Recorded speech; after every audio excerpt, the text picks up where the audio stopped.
Assalamualaikum warahmatullahi wabarakatuh.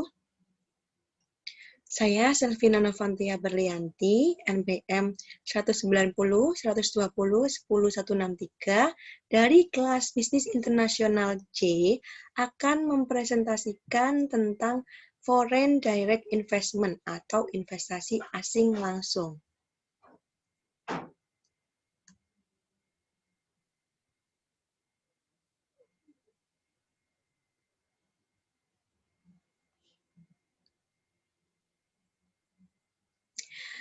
Jenis-jenis investasi ada dua macam, yaitu indirect dan direct investment. Indirect investment ini atau yang disebut dengan investasi tidak langsung, ini biasanya disebut sebagai investasi portofolio, yaitu investasi pada aset finansial dan bukan pada atau faktor produksi. Contohnya deposito, saham, investasi surat berharga lainnya, ada obligasi, CP atau commercial paper, dan reksadana. Sedangkan pada direct investment atau investasi langsung, yaitu investasi pada aset atau faktor produksi untuk melakukan usaha. Sekarang kita berfokus pada foreign direct investment atau investasi asing langsung.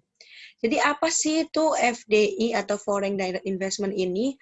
Kalau menurut Krugman, yaitu arus modal internasional, di mana perusahaan dari suatu negara ini mendirikan atau memperluas perusahaannya di negara lain.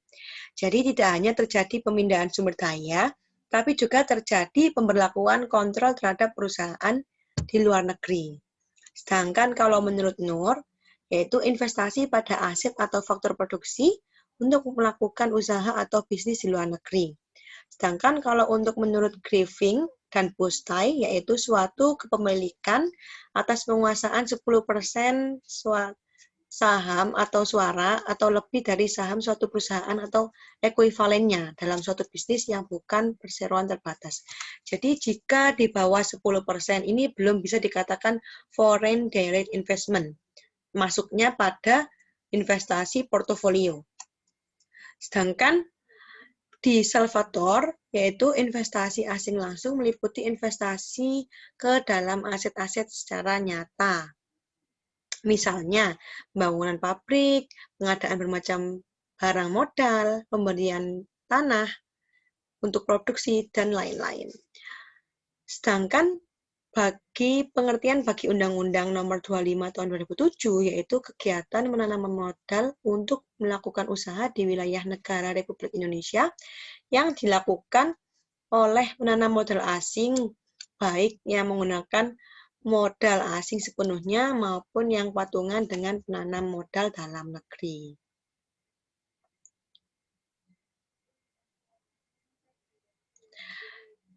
Bentuk foreign direct investment ini ada dua, yaitu horizontal dan vertikal. Horizontal ini yaitu memproduksi barang yang sama di beberapa negara. Tujuannya yaitu untuk mencari pasar baru dengan pelanggan baru. Dan yang kedua yaitu efisiensi di dalam biaya transportasi karena tidak memerlukan biaya distribusi dalam kegiatan ekspor. Dan yang terakhir yaitu tujuannya untuk mendekati konsumen agar setiap produk di dalam suatu negara itu ada pabriknya, ada tempat produksinya. Dan yang kedua yaitu ada vertikal. Bentuk vertikal yaitu terjadi desentralisasi secara geografis dari aliran produksi perusahaan. Jadi negara tempat produksi akan mengirim kembali hasil output ke negara asal.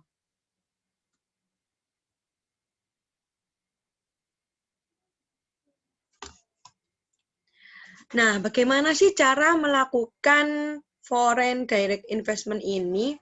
Ada 4 cara yang kita bisa pilih, yaitu yang pertama investasi greenfield.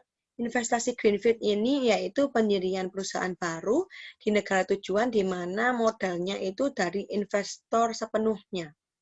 Dan investasi dimulai dari nol, yaitu mulai dari pembuatan pabrik. Ini bisa disebut sebagai cara klasik. Dan yang kedua yaitu merger. Merger yaitu menggabungkan dua atau lebih perusahaan menjadi perusahaan baru. Dan sudah banyak perusahaan yang telah melakukan merger seperti pada tahun 2021 yaitu PT Bank BRI Syariah, merger dengan PT Bank BNI Syariah dan PT Bank Syariah Mandiri menjadi PT Bank Syariah Indonesia. Ciri dari merger ini yaitu gabungnya beberapa perusahaan membentuk perusahaan baru. Dan yang kedua yaitu akuisisi. Akuisisi ini adalah pengambil alihan perusahaan dengan cara membeli saham atau aset. Jadi, kalau di dalam merger terbentuk perusahaan baru dengan ukuran perusahaan yang sama, kalau di akuisisi itu tidak terbentuk perusahaan baru, namun perusahaan kecil melebur ke perusahaan besar yang melakukan akuisisi. Yang keempat yaitu joint venture. Joint venture ini adalah usaha patungan, yaitu kerjasama modal asing dan domestik dan menghasilkan entitas bisnis baru. Contohnya yaitu perusahaan Sony Ericsson, hasil joint venture dari Sony dan Ericsson. Perusahaan PT Sari Husada itu dulunya adalah perusahaan kimia farma dan 3 karsa perkasa yang melakukan joint venture. Selanjutnya yaitu larangan FDI di Indonesia. Jadi, Indonesia membebaskan investor untuk melakukan apa saja jenis investasi kecuali yang disebutkan dalam Undang-Undang Ciptaker pada tahun 2020 kemarin yang mengubah pasal 12 Undang-Undang Nomor 25 tahun 2007.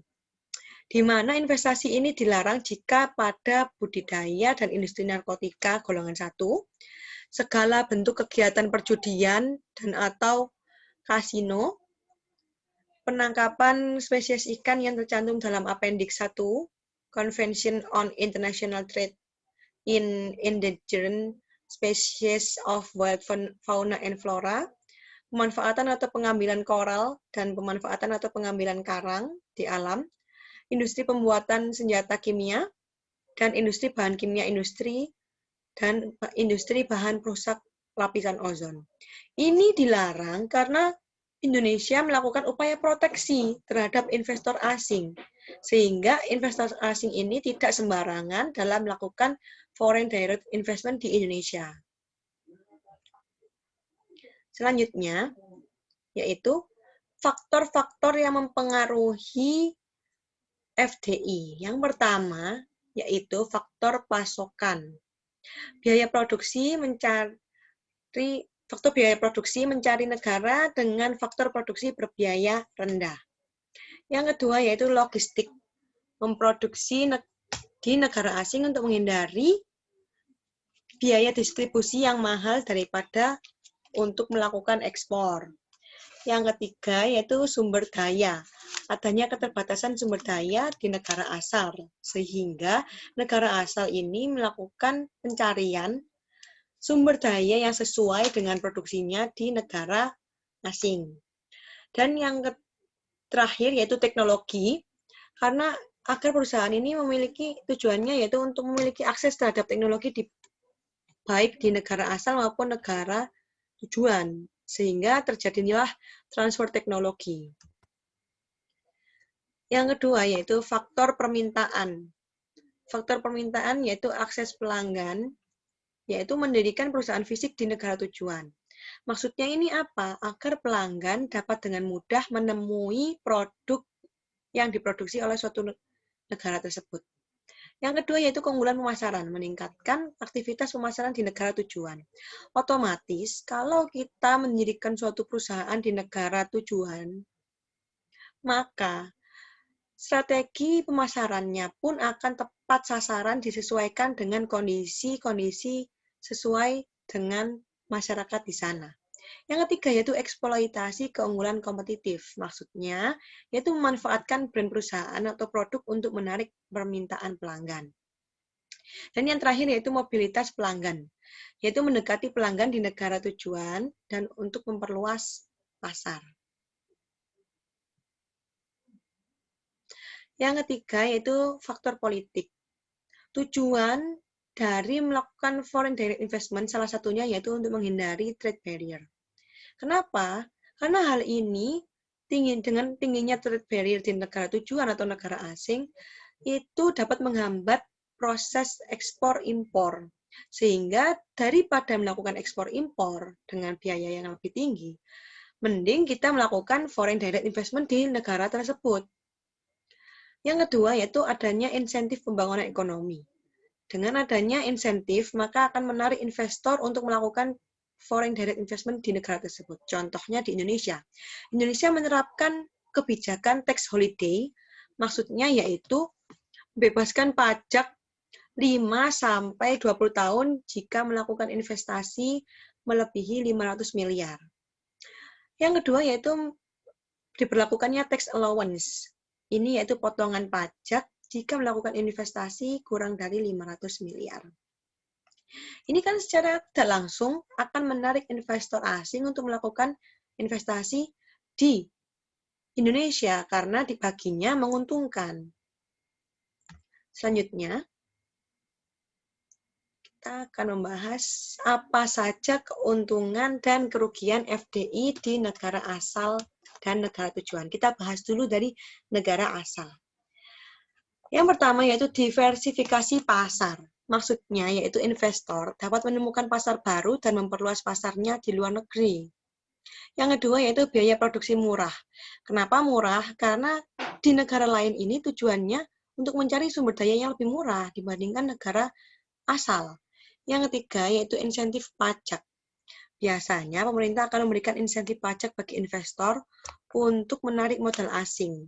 Dan inilah yang dimanfaatkan investor untuk menekan biaya. Dan yang keempat yaitu mendekati pasar. Semakin dekat dengan pasar, otomatis konsumen juga akan lebih mudah mengakses produk yang kita produksi. Namun hal tersebut juga membawa kerugian.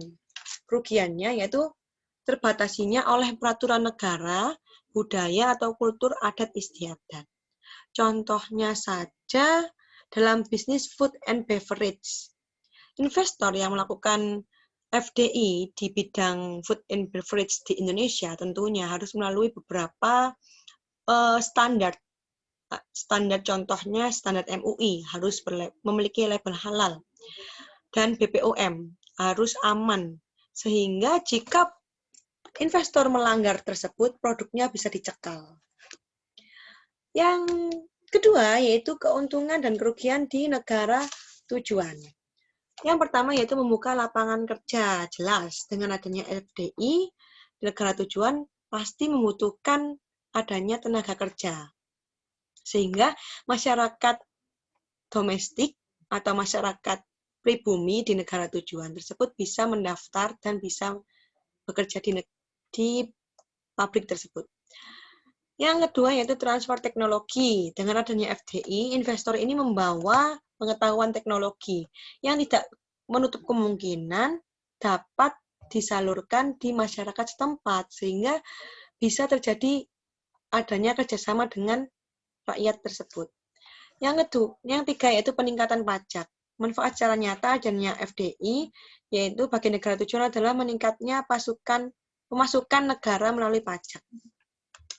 Mempererat hubungan antar negara, yaitu hubungan akan menjadi lebih baik jika kita memiliki suatu kontrak atau hubungan. Dan yang terakhir yaitu mendorong pertumbuhan ekonomi. Jelas dengan adanya FDI maka komponen PDB kita ini akan meningkat sehingga akan menciptakan pertumbuhan ekonomi. Namun kekurangannya juga tidak bisa disepelekan, yaitu yang pertama eksploitasi sumber daya alam. Karena memiliki modal, perusahaan asing kadang semena-mena dan sewenang-wenang tanpa menghiraukan peraturan di negara asal, maksud saya di negara tujuan, yaitu kadang atau sering bahkan melakukan eksploitasi sumber daya alam, melakukan pencemaran, melakukan penebangan hutan, seperti itu. Yang kedua yaitu diskriminasi tenaga kerja asing. Seringkali investor ini membawa tenaga ahlinya sendiri daripada melakukan perekrutan di negara tujuan. Kalaupun melakukan perekrutan di negara tujuan, terjadi diskriminasi tenaga kerja asing. Dilihat dari jumlah gaji yang diberikan. Yang ketiga yaitu persaingan tinggi. Jadi investor yang telah melakukan kegiatannya di negara tujuan ini bisa mengancam pengusaha atau perusahaan dalam negeri. Dan yang terakhir yaitu repatriasi keuntungan, yaitu jika investor telah mendapatkan keuntungan, maka dia akan membawa pulang ke negara asal keuntungannya tersebut. Oke, selanjutnya yaitu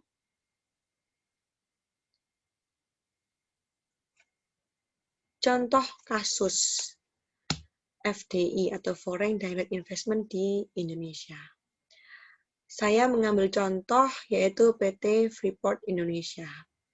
PT Freeport Indonesia atau PT FI adalah sebuah perusahaan afiliasi dari Freeport-McMoRan Copper and Gold dengan PT Indonesia Asahan Aluminium atau Inalum.